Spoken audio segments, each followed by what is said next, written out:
નમસ્કાર, સંદેશ ન્યૂઝ જોઈ રહ્યા છો આપ અને તમામ ન્યૂઝ અપડેટ સાથે હું ઝંખના દવે। વાત બેટ દ્વારકાની કરીએ। બેટ દ્વારકાના બાલાપરમાં બુલડોઝર કાર્યવાહી હાથ ધરવામાં આવી છે।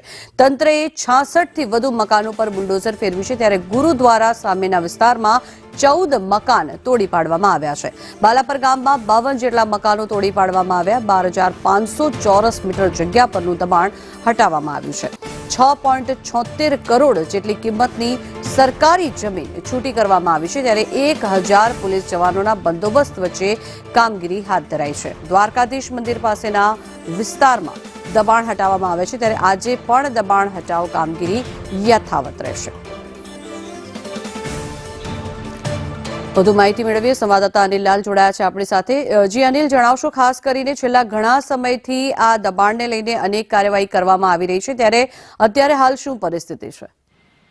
જી જનતા ચોક્કસથી જણાવીશ કે હાલમાં જે બેટ દ્વારકા છે ત્યાં દાદાનું બુલડોઝર ફરી વળ્યું છે અને હજી આજ પણ જે બીજો દિવસ છે તો જેટલા પણ સરકારી જમીન ઉપર જો ગેરકાયદેસર દબાણો કરવામાં આવ્યા હતા અને ઘણા સમયથી ત્યાં લોકો રહેતા હતા, વસવાટ કરતા હતા, આ જગ્યા ઉપર આજે પણ દાદાનું બુલડોઝર ફરી વળશે।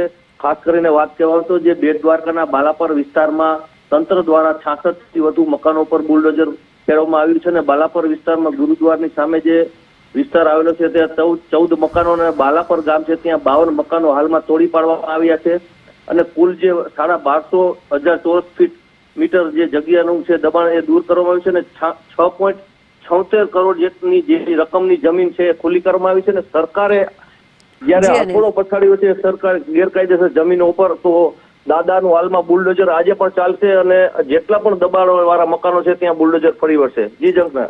જી આભાર અનિલ સમગ્ર માહિતી બદલ।